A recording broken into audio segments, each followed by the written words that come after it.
The Budget and Finance Committee meeting to order.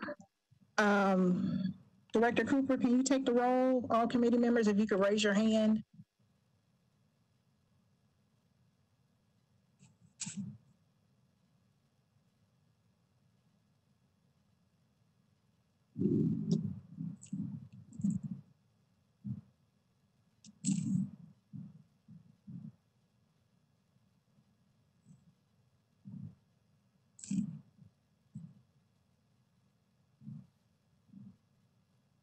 Director Cooper, how many folks you got?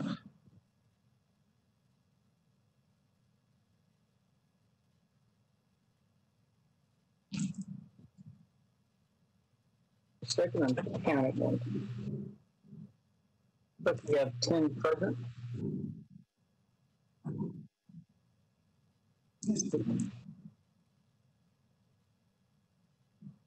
But Mendez, James, Berker, Porterfield, Russell, Young, Syracuse, Allen, and Swalker.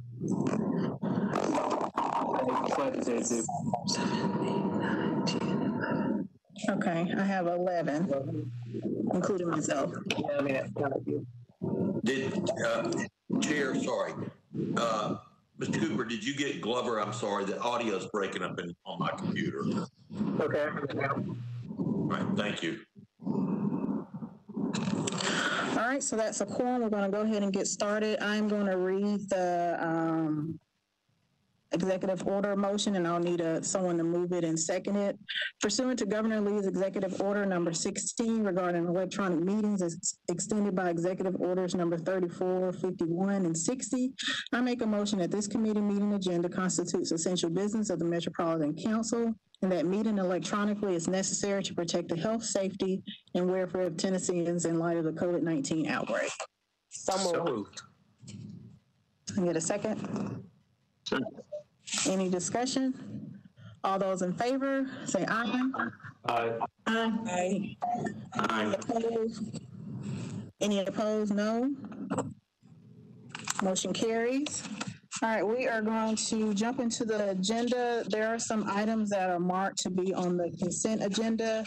And once again, that's in order to make our meetings more efficient. Obviously, if anything needs to be pulled off of the consent agenda, we can do that. So I will go through those items that I have marked to be on consent. Resolution 2020-526, Toombs Gamble Welch, approves a contract between the Tennessee Department of Mental Health and Substance Abuse Services and Metro Government for establishing agreed rates for court-ordered evaluations and treatment for defendants charged with misdemeanor crimes. Resolution 2020-528, Gamble authorizes the Metro Development and Housing Agency to enter into a pilot agreement and accept payments in lieu of ad valorem taxes with respect to a multifamily housing project located at 579 Hickory Hills Boulevard. Resolution 2020-529, Toombs Welch Swara approves an amendment to a Youth Development Center grant from the Tennessee Department of Finance and Administration to the Nashville Public Library to improve community adults' readiness to support development and cultivate safe environments in the lives of children and youth. Resolution 2020-530, Toombs Welch approves a contract between the Metro Board of Health and the Tennessee Department of Human Services to provide services to establish paternity for fathers seeking voluntary acknowledgement of paternity for child support enforcement. Resolution 2020-531, Toombs Welch Swara approves a grant from the Tennessee Department of Health to the Metro Board of Health to improve public health response to the substance misuse epidemic in the Middle Tennessee high impact area. Resolution 2020-534, Toombs Bradford Hancock approves a grant from the Friends of Metro Animal Care and Control to the Metro Board of Health to provide low-cost medical services and behavioral vouchers to assist in decreasing the relinquishment of animals. Resolution 2020-535, Toombs Bradford Hancock approves a grant from the Friends of Metro Animal Care and Control to the Metro Board of Health to provide low-cost supplies to assist in decreasing the relinquishment of animals to Metro Animal Care and Control. Resolution 2020-536, Toombs Gamble Welch approves an amendment to a contract between Metro Government and M4 Inc. to provide maintenance and support of workforce time and attendance software for the Metro Nashville Police Department. Resolution 2020-537, Toombs authorizes the Metro Department of Law to settle the claims of Samuel Gayuzi and Hannah Gayuzi against Metro Government in the amount of $260,000. Resolution 2025-38, Parker, Toombs, and others, approves an amendment to an agreement between the Tennessee Department of Transportation and Metro Public Works for the construction of sidewalks along Dickerson Road from Douglas Avenue to Trinity Lane. Resolution 2025-39, Young, Toombs, Nash, approves a cooperative agreement with the United States Department of Agriculture and National Resources Conservation Service to stabilize the stream banks and protect the main sewer line along Main Skirt Creek near Old Spring Pike in Davidson County. And going to bills on second reading, Bill 2024-26, Toombs, Sledge, and others establishes a program for providing assistance to low-income elderly residents of Metro Government for the fiscal year 2020-2021. Are there any items that need to come off of consent?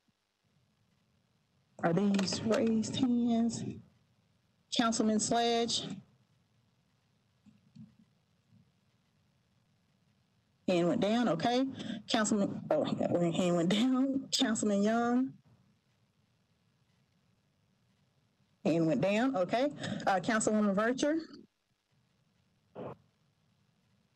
Thank you, Madam Chair. I would like for Attorney Cooper, just for the viewing audience, to explain what the consent agenda means due to we are the Budget and Finance Committee, and no level of government ever had the consent agenda for an appropriations committee.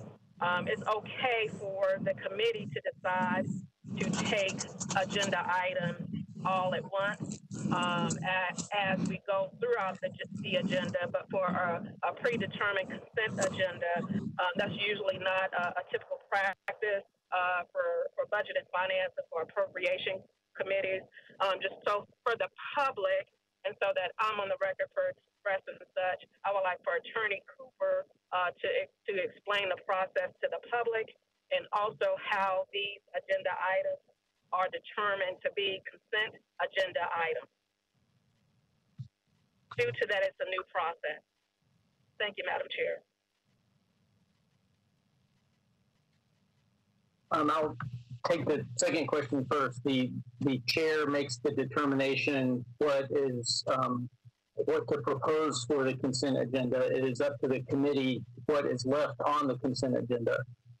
From a legal standpoint, as long as the caption for each item is read and a motion, second, and vote is taken on those items, they can be taken together as a consent agenda. It's solely up to the committee. If they receive a unanimous approval from the Budget Finance Committee, then they would automatically go on the consent agenda for the council meeting tomorrow night, and would then be subject to someone pulling any of them off.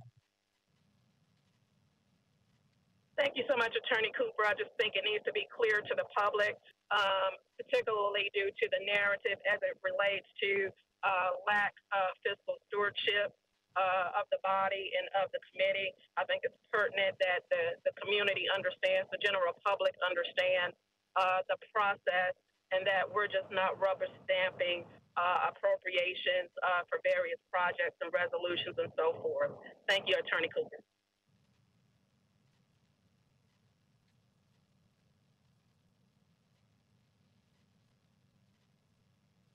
Madam Chair, you're muted.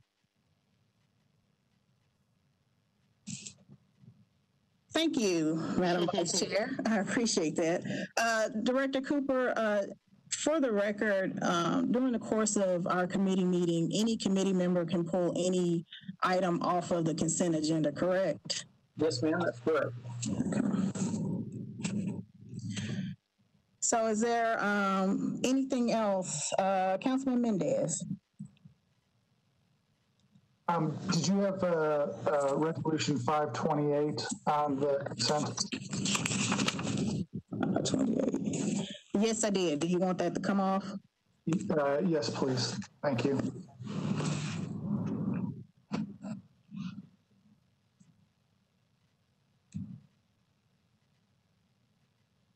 Councilwoman Suara? Thank you, Madam Chair. Can you hear me? Yes. And I just wanted to point out, as we're clarifying things for the viewing audience also, is that it is important for viewers to know that we do get this agenda ahead of time and that we've actually had the opportunity to look through them. And so this is not the first time we're seeing it. And so when we say we consent, it means that we've read through it and we think it's okay to go on that. And if we do not, we pull it out. I like what Councilman Buvacha is saying, making sure that people understand the process. It's not a rubber stamp process. We're not looking at it for the first time. We've had the opportunity to look at it beforehand. And these are stuff that we think, okay, we can keep moving. So wanted to put that clarification in as well. Thank you. Thank you for that clarification, Councilwoman Suara. Councilwoman Allen. Thank you, Madam Chair. I don't want to take this off of, but item resolution 2025-34, I do have a simple question and wonder if I can ask that now or at the appropriate time about that particular resolution. We can just pull it off. Okay, that'd be fine. Thank you. Okay. Councilwoman Virtue. Thank you, Chair. I don't know if you read through them a little fast. I don't know if RS 2025-27 is that on consent? And again, just for the viewing audience, the consent agenda is not determined by the committee; that's determined by the chair, as stated by Attorney Cooper. So I just want the viewing audience to be clear of that. Is RS 2025-27, was that on consent? It's not on consent, no. Okay, thank you, Madam Chair. Just checking.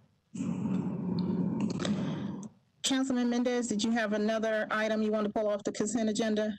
I still see your hand. Oh, okay. If there are no other items that need to be pulled from consent, can I get a motion to approve the consent agenda, please? So moved. Second. It's been properly moved and seconded to approve the consent agenda as read. All those in favor say aye. Aye. Any opposed? No. All right, motion carries.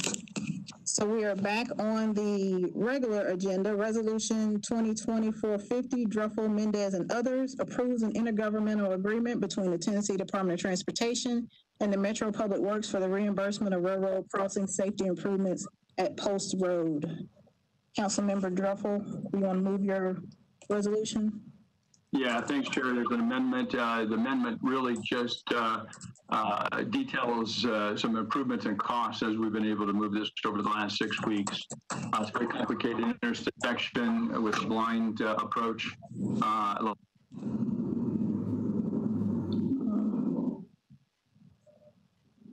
like to move the.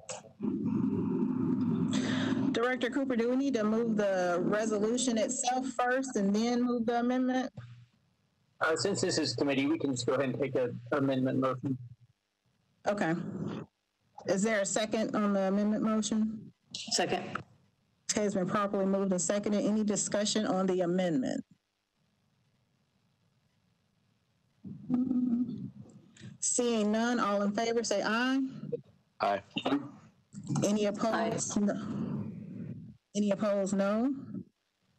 Motion carries. So we're back on the resolution as amended. Do you want to move your resolution as amendment, Councilmember Druffel? Yes, Chair. To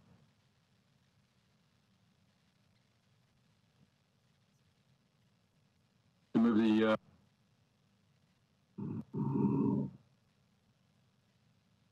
Was there a second? My internet turned out a little bit. Okay. It's been properly moved and seconded to move resolution 2020-450 as amended. Is there any discussion? All right, seeing none, all those in favor say aye. Aye. Aye. Aye. Any opposed? No. Motion carries. And Chair, just so you know, thank you. My internet's fading in and out, so if you missed me, I'll be right back with you. Okay. Resolution 2020-524, Rutherford, Toombs, and others approves a Public Works and Economic Adjustment Assistance Programs grant from the U.S. Department of Commerce Economic Development Administration to the Metro government in conjunction with the Native American Indian Association to provide a new structure to house a Circle of Life Cultural Center with administrative offices, exhibit space, and a cultural heritage museum. Can I get a motion? So moved. Is there a second? Second. It's been properly moved and seconded. Going to discussion. Director Cooper, can you explain what this resolution is about? Yes, ma'am. This is a grant application where I believe in order for the applicant to submit the application, it needed Metro as a authorizer of submitting the application. But although it's listed in the analysis as a legal match, that match would be provided by the applicant, not by Metro. Thank you. Councilwoman Vercher. Thank you, Chair. If someone from the department can walk us through the process in the event the grant is approved, determining site location and so forth. Thank you, Chair.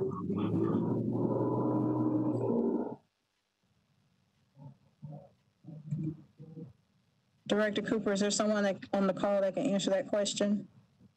I'm not sure exactly which department this is going through, but Councilmember Rutherford has his hand raised as sponsor. Councilmember Rutherford.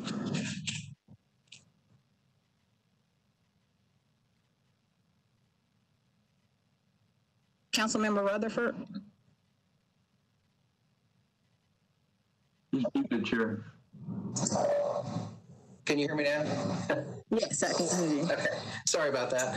I can address some of those concerns at least. The location for the facility, they already have land. It is on Old Hickory Boulevard in District 31. It is close to the Blue Hole Road area, a little further away from I-24, if you know the area.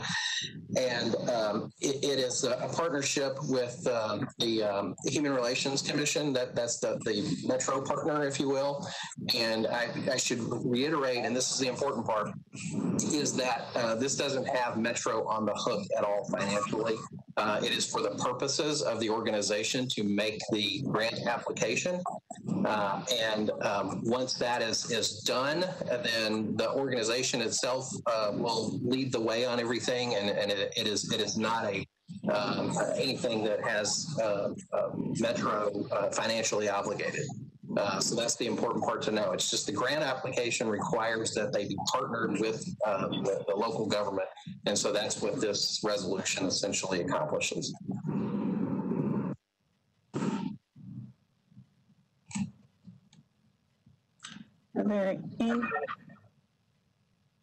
Councilwoman Vercher, did you have an additional question or follow-up? Yeah, I was just waiting for you to recognize me, Chair.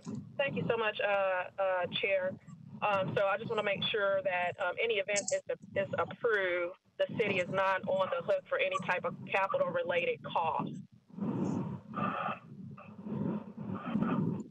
for the community center, for the cultural center, excuse me. Councilmember, based on the language of the grant application, that is correct. I'm not aware of any additional Metro costs that would be involved. Okay, thank you. We have it on the record. Thank you, Attorney. Was that Attorney Cooper or Councilman Rutherford? That was John Cooper. Sorry. Okay, I hear a lot of background noise on my end. Okay, thank you, Attorney Cooper. All right, is there any additional discussion? I don't see any hands, so we are on the motion to approve Resolution 2020-524. All those in favor say aye. Aye. Aye. Aye. Aye. Any opposed? No. Motion carries. So we're on Resolution 2020-525, Toombs Gamble Bradford approves an intergovernmental agreement between the United States Marshal Service and Metro government for detention services for federal detainees. Can I get a motion? Second. Second. It's been properly moved and seconded. On to discussion. Attorney Cooper, can you give us a little background on this resolution? What exactly it's doing? I know Councilman Mendez has an amendment. But if we can get a description, a little bit more information on what this resolution is.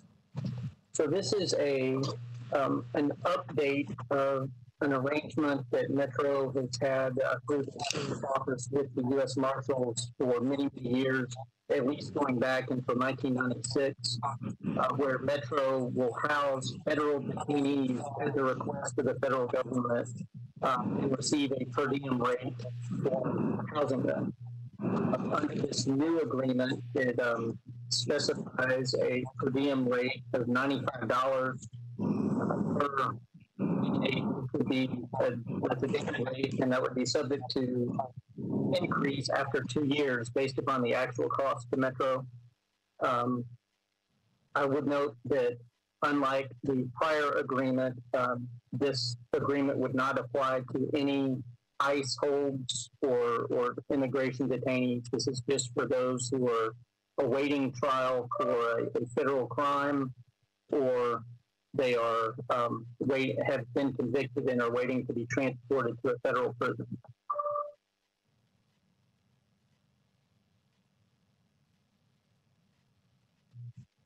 Sorry, Chair, you were muted. Councilman Mendez, you have an amendment? Yes, I'd like to move the amendment and provide an explanation. Second. All right, it's been properly moved and seconded. Councilman Mendez? Thank you. So I want to thank Sheriff Hall for his work on this contract. He and I have been discussing this on and off since 2017. His office supports this amendment, and we made a policy decision last year. It was not going to hold federal civil immigration detainees in the this amendment just adds a whereas that recognizes the arrangement with the Marshal Service goes back to the 90s and recognizes that this is a contract update that increases the per diem that the sheriff is getting on behalf of the Metropolitan government and reflecting the policy about not holding civil immigration detainees. And I just would wrap up by thanking again Sheriff Hall for the dialogue we've had over the years in getting this contract renewed. It's good for him, his office, it's good for the city, and so I appreciate that.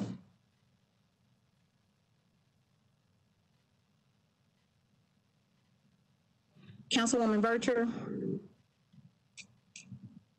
Thank you so much. Thank you so much, Chair. And I appreciate Councilman Mendez's amendment and not suggesting that he haven't collaborated with the Sheriff's Department, but we can't speak for them. If we have someone from the Sheriff's Department that can be on record as to whether they support the amendment or not, and if they can articulate if this will have any bearing on the assumption, them assuming the other correctional inmates as well too. Are we anticipating any additional costs for them coming back to this committee? Not to muddy the two, but it's all kind of interrelated, Chair. And I'm only doing it because we had our last committee meeting, our last council meeting. A council member stated that a department was in support of something, and we already voted on it and later found out that the department was not. So I think moving forward and considering the emails that we've been getting about this body being crooks and so forth, we need to make sure that we have this information on the record for the public. Thank you, Chair, for indulging me. Thank you, Councilwoman Vercher. Director Cooper, is there anyone from the Sheriff's Office on the Sheriff call? Hall is on the call. Sheriff Hall, you're recognized. Yeah, thank you, Madam Chair. And I I do appreciate Councilmember Mendez's comments. I agree with him and what he said. We've been working on this for, over a year or so, and some delays because of the federal government, some delays because of COVID, various aspects. But I think, and I agree with the amendment and the language. Just to kind of give you a little bit of a real quick summary on this. Basically, what happened was we renegotiated the rate. It was a $62 rate per day to a $95 per day. I want to thank the mayor's office administration. They assisted me in getting the positions I needed to supervise the federal detainees if approved. And so just the net gain for the city is about $2.4 million that comes directly to you guys. It doesn't come to the sheriff's office. And so we can handle the responsibility. I agree with Councilmember Mendez and his support for getting the language cleaned up. This does not involve any ICE cases at all. I think it's a win-win. We have the vacant beds and buildings that Metro's already built, and we can handle the responsibility, and I hope we can help offset some of the costs with the revenue. So with that, I'll be happy to answer any questions.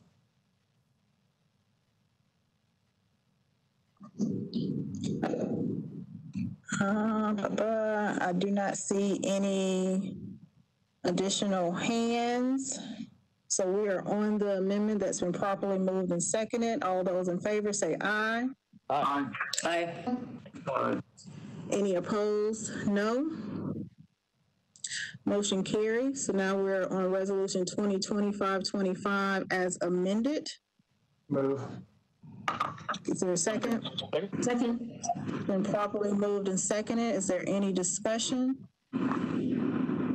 Seeing no hands, all in favor say aye. Aye. Aye. Any opposed? No. Motion carries.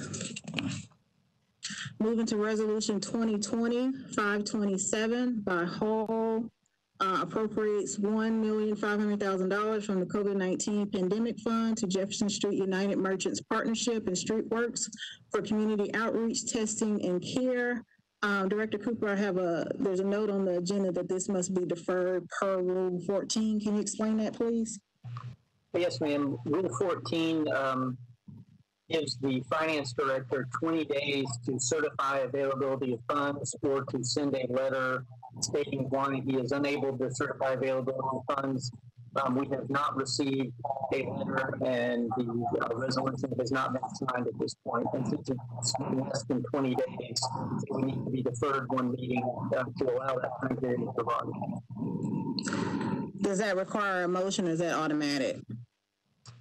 It would be an automatic deferral tomorrow night in the council meeting.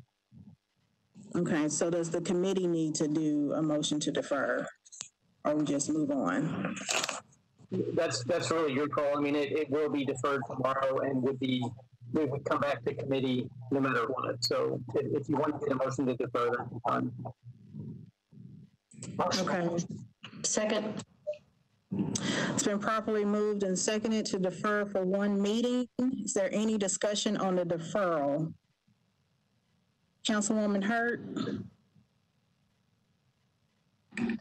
My discussion is not, thank you, Madam Chair. My discussion is not about the deferral, but I just wanted to make a statement in regards to the resolution. Should I do it now or later? Since it's not really related to the deferral, but since we're in committee, I'll go ahead and let you do your statement. Thank you. Thank you very much. I just wanted to thank Councilman Hall for this consideration, but I wanted the record to show that this is not something that I want to have before the council.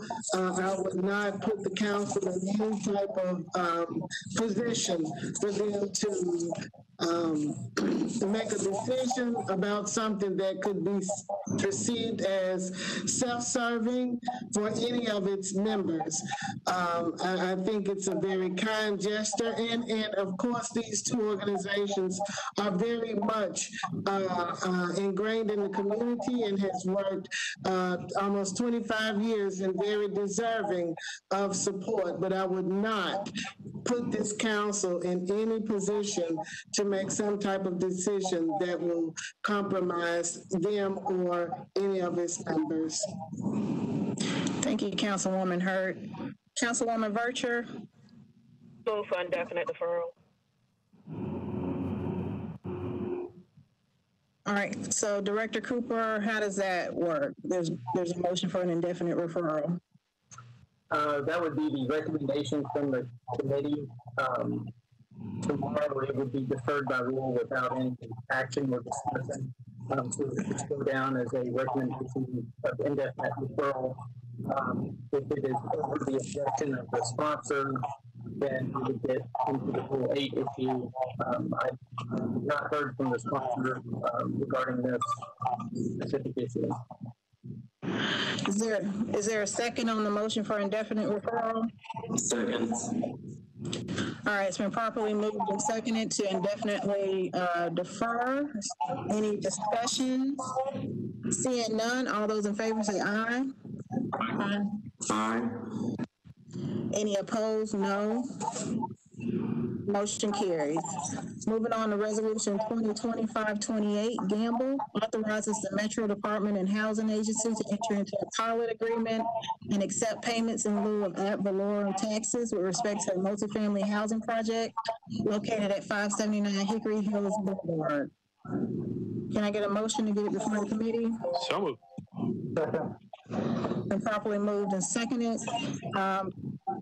Councilwoman Gamble, are you on the call? Yes, I am here. Thank you, Chair. I would like to address the committee and say that this is a resolution for a pilot agreement for a project, multifamily affordable housing project that was actually approved in the last term. This is a phase 2 of the project, and it is a housing project that is needed in the community. And I believe we have representatives here from MDHA that can talk a little bit more about the pilot and how it impacts our pilot program. I believe Mr. Matthew Wiltshire is here, and maybe also Joe Kane. I'm not sure. Okay, yes, Matthew is here. If we can unmute him and if we can give him a few minutes to talk about it.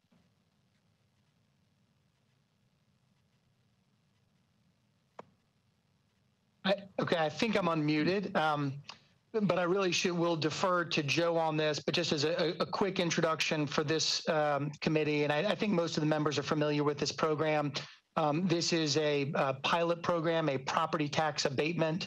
As many of you all know, the state of Tennessee, given some case law, actually taxes the value of tax credits that are granted through THDA, the Tennessee Housing and Development Agency, and provides property tax assessment for the value of those tax credits. A somewhat illogical construct where we tax people who provide affordable housing more than we would tax a comparable market rate property.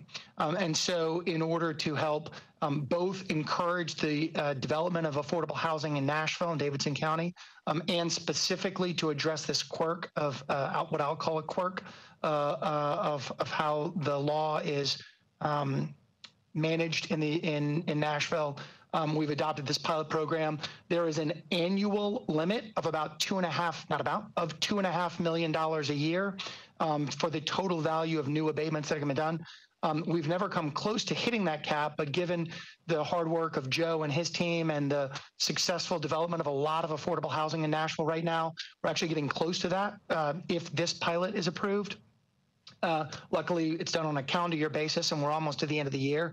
But this has been a very successful program, and the Metro Council has actually supported the development of over 4,000 units of affordable housing using this program. I know having that spreadsheet and tracker is something that Councilmember Allen is desperately fighting for, but this is one of clearly the most successful programs to encourage the development by partnering with the state, THDA, and the federal government, who ultimately provide those tax abatements through THDA to encourage the development of affordable housing.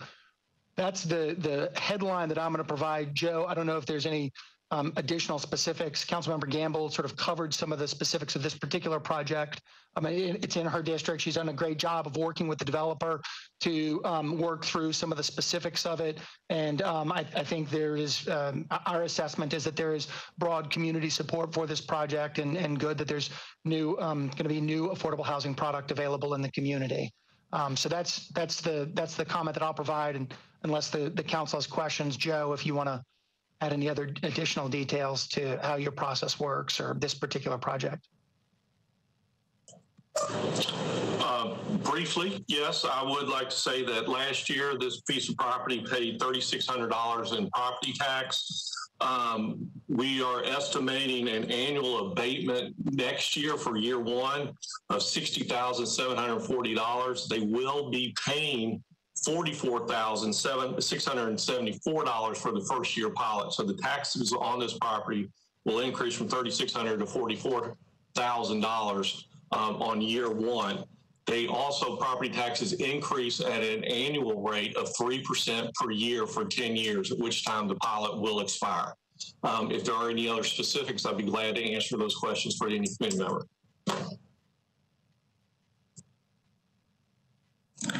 All right, looking to see if there are any other hands.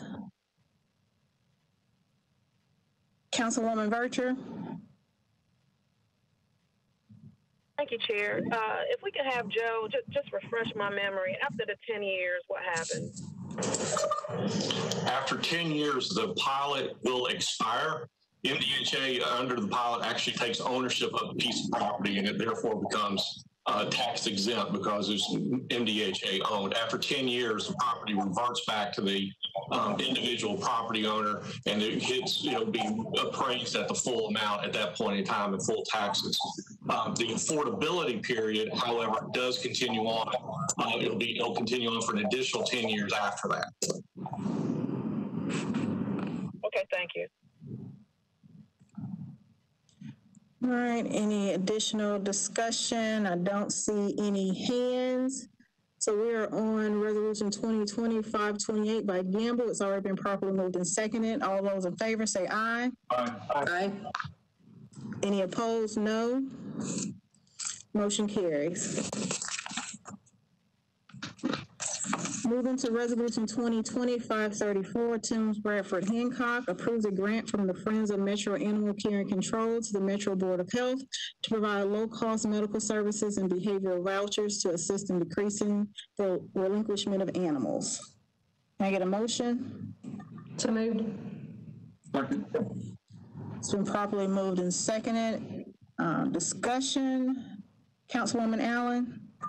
Thank you, Madam Chair. I just wanted someone to explain what a behavioral voucher is and how this contributes to decreasing relinquishment of animals. So is there someone from Metro Animal Control or Metro Health that can answer that question?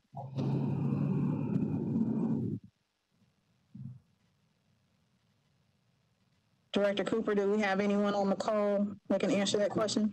No, ma'am, we do not.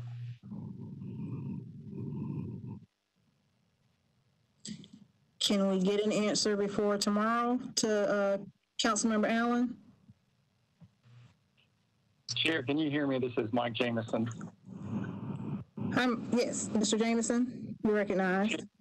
Councilor Allen, I will absolutely get the information for you before tomorrow morning. In the meantime, I will tell you my last understanding of what a behavioral voucher was, and forgive this example, but if you were to adopt a pet, you brought the pet home and it perhaps not the best house-trained dog you ever had, for example, right? Then you have a guarantee or voucher from animal control. You can bring the pet back without let me get the new version of that to you. Okay, thank you. Yeah, so maybe if we could just make sure there's somebody who comes to Health and Hospitals that could answer there, that would be helpful. Thank you very much. Good. All right, Councilwoman Van Rees. Thank you. I'm not on the committee, but I wanted to chime in on this. I know that when we first allotted this opportunity for folks, it was in order to keep pets from being abandoned because they didn't understand what they were supposed to do. But when they do bring the pet back, they have an option of going through free classes to learn how to potty train, to learn what to do with a dog. So both the dog and the owner get a second chance. And so I wanted to, having known that, I wanted to make sure that everybody else was aware that our animals are being cared for in a couple of different ways that way. Thank you, Councilmember. Councilwoman Benedict. Thank you, Madam Chair. Quick question, is this for dogs only or cats too? Not that it matters, I'm just curious. Mr. Jameson, is this for all animals? It is for all animals. Yes, Madam Chair. All right. Councilwoman Van Reese, did you want to say something else? I see your hand is still raised. Nope, I will lower my hand. Thank you. All right. Seeing no further discussion, we're on Resolution 2025-34. All those in favor say aye. Aye. Any opposed, no. Motion carries. All right. We're on to late resolutions. First late resolution, Welch, Johnson, and Gamble approves a grant from the Second Harvest Food Bank of Middle Tennessee to the Nashville Farmers Market for $100,000 in CARES Act funds to be used to reimburse farmers market vendor farmers, who accept food vouchers provided by Second Harvest to Davidson County residents affected by COVID-19. Can I get a motion to get it to the committee? Second. All right, it's been properly moved and seconded. Let's see who's on the call. Councilwoman Gamble, do you want to do this one or? If Councilwoman Sepulveda is not here, I don't mind bringing this forward, and I'll ask Director Cooper if he can elaborate on it. But it came to our attention after we supported and approved the amendment for Second Harvest Food Bank that the farmers market had provided food vouchers to individuals in support of that. And I see Councilwoman Sepulveda here, so I'll go on and let her elaborate on that. Yes,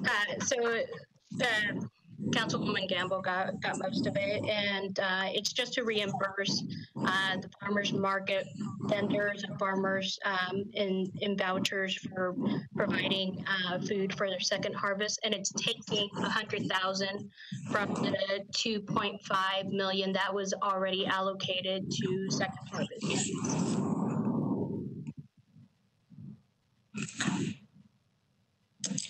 Looking for any other hands for further discussion? Seeing none, all those in favor say aye. Aye. Aye. Any opposed, no. Motion carries. Moving on to our second late resolution, appropriates $1,639,666 in supplemental benefit grant funds from the Tennessee Housing Development Agency to the Metro Action Commission for low-income home energy assistance program services targeted toward the elderly, disabled, veterans, and households with children under the age of 6 years. Director Cooper, can you give a bit more information on this resolution, or someone else from the administration? Maybe? I think we have Lisa from MAC here. I am here. You're recognized. Thank you for allowing us to late file. And so just to give you a little bit of information, again, the funding is through the THDA. And this funding is going to our energy assistance program. And so it's coming in two pots of money. We are required to combine this to go to the population that you described. And so this is for customers who have been served from last October of 2019 to this past July of 2020. So those monies the additional funding will go directly to their accounts.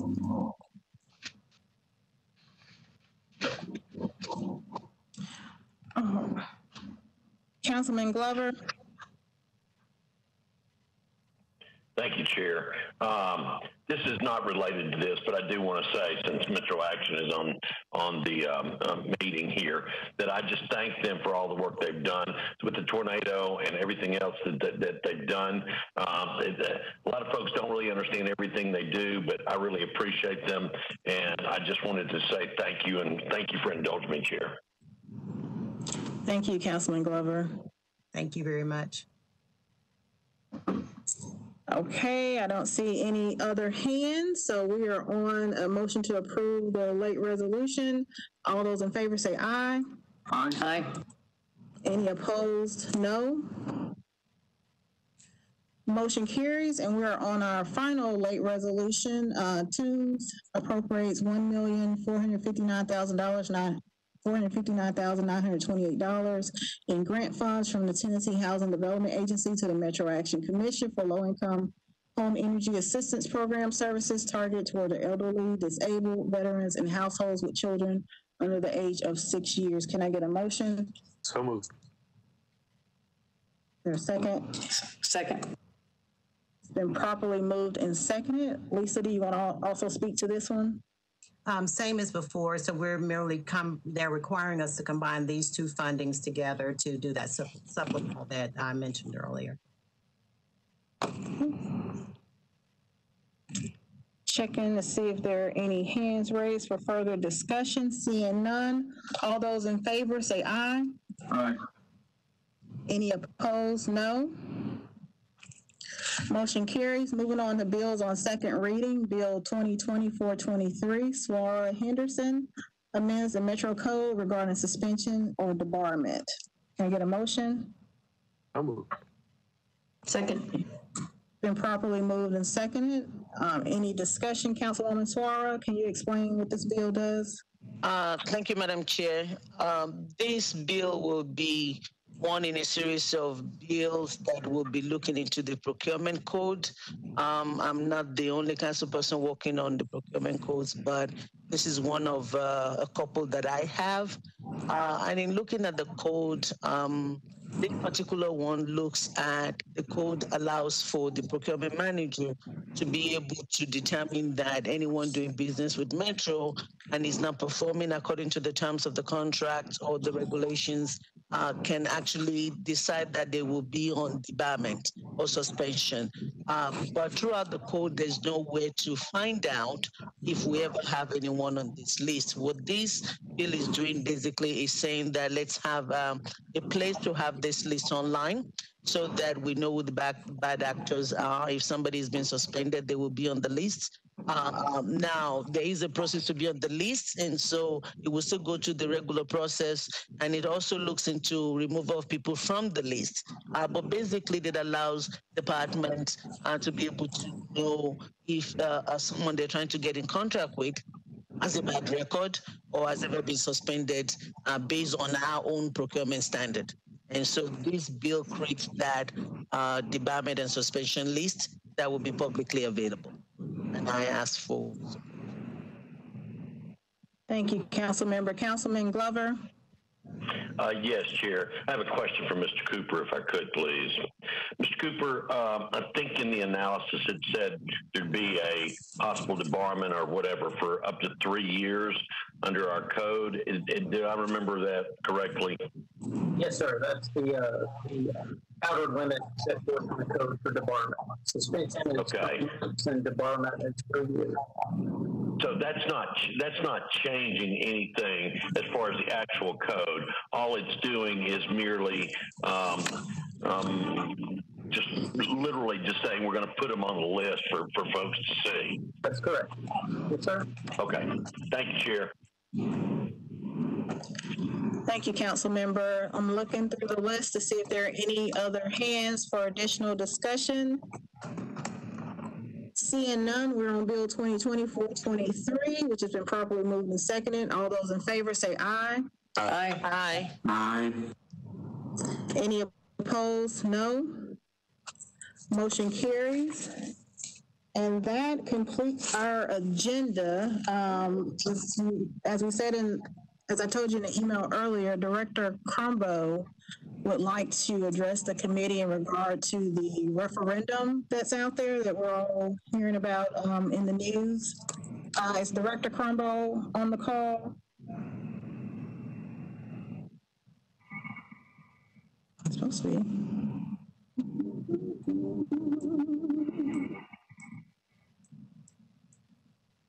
I see his name. Chair, can you hear me? Yes, I can hear you now. And Director Crumbo, before you get started, it is 4:50. I told Director Crumbo that we would take about 15 minutes. Our committee, we do have time for our committee till 5:15, so that's 25 minutes in case we run over, but there will be a hard stop at 5:15. And Director Crumbo, you have the floor. Great. Thank you, Chair, for recognizing me. It dawned on me as I was watching your meeting earlier that this is the first time I think I've addressed the committee since you've been the chair. So congratulations on your appointment, and I appreciate all the hard work and preparation we've put in here the last few weeks. And I look forward to working with you. For today, the only issue I'd like to address is what you referenced earlier, and that's the referendum, or the Taxpayer Protection Act, as it's been called, and a few other things. And the reason I wanted to address you is that I understand that arrangements are being made for Comptroller Wilson, State Comptroller Wilson, and perhaps the mayor to address the full council tomorrow evening. And I haven't seen the final arrangements for that, but knowing that your meeting was happening today, I thought it would be appropriate for me to update you on my view of where that referendum is and possibly what its impact could be. And I think that most of you are very familiar with what's being proposed there. I know some of the language of the proposal is somewhat vague, but I think at this point the general interpretation is that it would repeal the tax increase that the council put in place in the last budget cycle, and it would go on then to limit future increases and provide some other limits on how far the Metro Council and the mayor's office and whatnot could go in transacting for the city without going back to taxpayers for quite a number of referendums in order to accomplish what it normally does. And I think all of you are also aware that there's a legal argument, a very strong one out there, that all of everything I just said is unconstitutional and may never be enacted at all. But that still leaves us between here and there as to what it means. And I think that most views to this moment, even a media release I saw in the last few hours, really focuses on things that are the most familiar to this committee and to the public at large, and that would be our budget. And what happens if we have a repeal such as this, and we put a value on that? What do we have to do? And that value, as I think most of you know, is about $332 million. And if that revenue were to be removed from our budget, we as a Metro government would be compelled to immediately trim back our expenses by the same amount. And we could do that through a series of permanent cuts, delays, and so forth. But the expectation would be that we would need to balance the budget. And keeping it in perspective, $332 million of changes would come up on about a $2.4 billion total budget. And some observers of that have said, well, that's a big number, but it doesn't sound, insurmountable. But I think even those fail to realize that if we had to do that, say, in the last half of the year, if this referendum passed, we're talking about an enormous impact, in fact, a staggering impact on the operations of the city in order to accomplish that. And I've heard a variety of opinion on how we may do that, whether we would have to go across the board or whether we would pick specific things, how impactful would it be on essential services and so forth. And I have a team internal to the finance department looking at a whole variety of scenarios there. And so I think most of you are familiar with what would need to be done there and how bad that could be. What I wanted to report most to you, and frankly that is the most concerning to me at this moment, is that regardless of the arguments, be they legal, financial, what have you, about the referendum that we've heard so far, what strikes me the most is that we could have a lengthy period here of confusion about what's actually going to happen. And so if the Election Commission indeed believes it has the signatures and does move forward with putting it on the ballot, my analysis right now is that we could have a fair number of our taxpayers say, wow, with all this confusion and not knowing what I may ultimately owe, I may not pay my property tax bill at the same time that I usually do. And so, for example, we have about a third of our taxpayers paid their bills in December. Some pay before that, usually when they get the bill, but a lot of them in December. And I think traditionally they've done that so that they can look to using that as a deduction on the federal tax return. There's some caps on that now that there didn't used to be, but I think that's driven a lot of our historical activity. And then likewise, we see a whole lot of payments that come in February just before the bills are actually finally due at the end of that month. And so we have some spikes in there. And as I've started to do some diligence of my own, I've started speaking to the trustee and so forth, I've become very concerned that taxpayers will not pay relative to those historical patterns, that we could see quite a departure from our usual cash flows. And if that were to happen, in fact, if just maybe a half to 2/3 of taxpayers would decide to do that, that will, at the very least, move us to just dangerously low cash, if not run out of cash altogether. And so I am working as hard as I can to look for ways within our government to soften that impact should it come our way. I'm also looking at do we need to start trimming back now in order to make sure that we will have cash to weather any big changes from our historical patterns. And I have not reached any conclusions as of yet, but I'm sure that most of you, again, being keen observers of Metro Finance, take my point that just the anticipation of this referendum coming around really could delay our cash flow and cause a lot of problems. And so I'm expecting that tomorrow evening that the comptroller will address further what the consequences of an unbalanced budget may be. Many of those things I think will be familiar to all of you. I'm confident they'll also address the cash flow perspective. Likewise, I think the mayor has some perspective of his own as to what, more specifically, some of those changes, could entail if they really come around. So that's really the extent of my report for you here this evening. I'm delighted to take, questions and answer what I can, but I'll emphasize before anybody gets started that our analysis is ongoing. We've really had to pick up the pace now that we've seen that there's enough signatures that maybe we'll move this onto the ballot. So if you hear me giving you some tentative answers to things, it won't be to be evasive, but rather we're just working as hard as we can to determine the total impact. So thank you, Chair. Thank you, Director Crumbo. Councilman Glover? Just one very quick question, and that is, if we were to start trimming back expenses right now, and then no matter where this goes, I think one of the reasons I filed the bill in August to lower the tax rate was because I think we've missed the window. So here's the question. If things started lowering right now, revenue comes in higher, is there any way to drop that tax rate from the 34 to 37%? So I guess a few things come to mind here. I know there's been a lot of debate over the revenue forecasting, and my view has been and continues to be that, we had the good fortune of higher collections and activities taxes in the last quarter of our last fiscal year. So ending in June, that may or may not continue.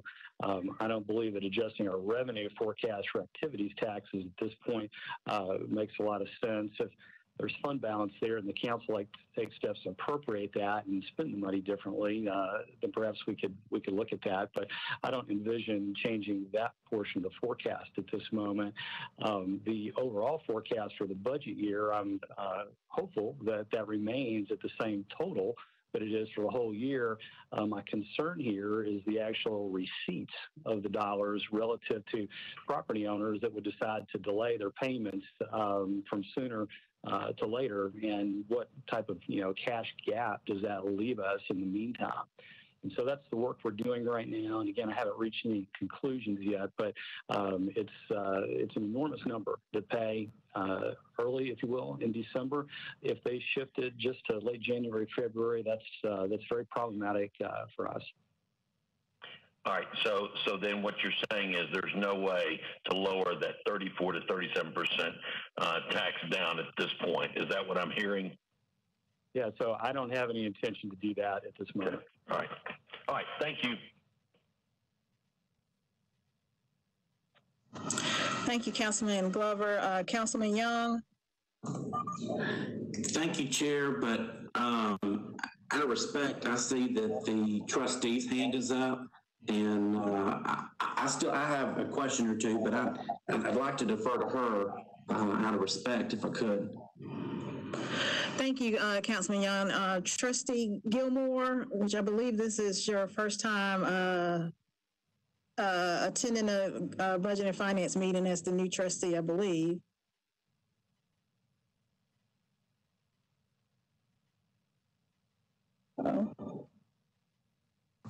Hello, can you hear me? Chair? Yes. Thank you so much, Chair Toombs. I'm so delighted to be here. We were actually here to speak about the bill 524. Is that correct? 424, 624. And so I just wanted to make sure that we had a discussion on that, and then I'm more than prepared to answer any questions. We came here tonight to discuss that, the $5,187,000 appropriation for the tax relief. Yes, Madam Trustee. Bill 2024-26, which establishes the tax relief program. That bill was on consent, which was approved by the committee. Okay, very good. And so I just wanted to thank you, Chair, and I wanted to thank the committee as well. Now I am more than prepared to answer any questions that you have. I also want to share with you that I have my financial officer with me, Eugene Hampton, prepared to answer any questions that you may have with for him as it relates to projections and then going into this year as we anticipate the referendum that may occur. Thank you. Thank you. Councilmember Young. Thank you, Chair. I just wanted to make sure we gave her an opportunity if she needed one.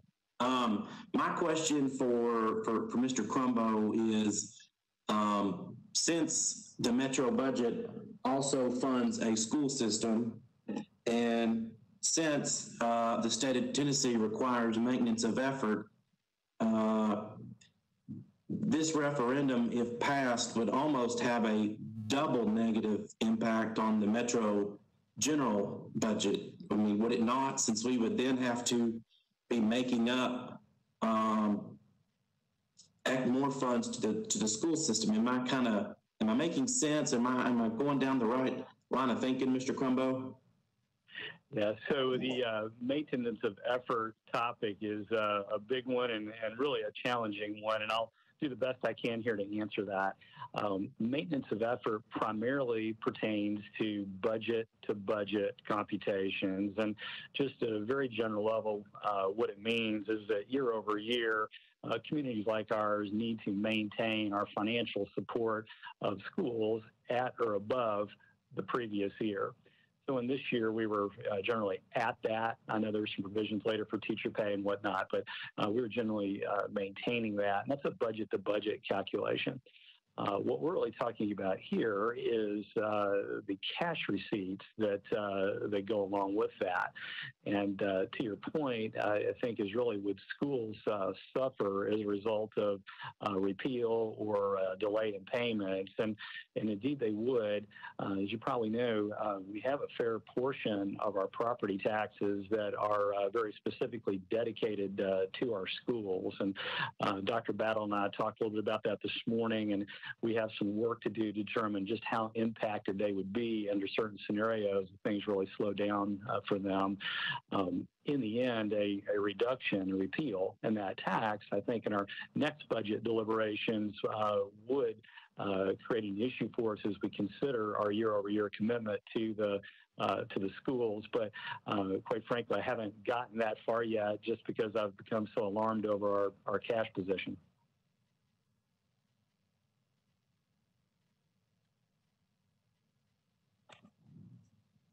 Councilmember Young, any follow-up to that? No, Madam Chair, I appreciate it.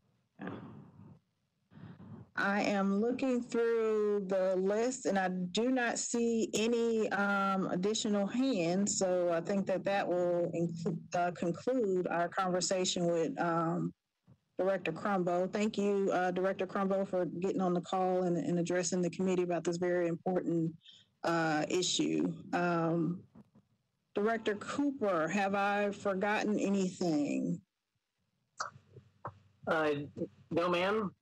There is a hand up from Eugene Hampton, but there's nothing else on the agenda. Okay. Mr. Hampton, you're recognized. Thank you, Madam Chair. We're currently working with the mayor's office, providing information at his request, but at this time we have not have any definitive answers for the mayor's office related to the upcoming potential referendum.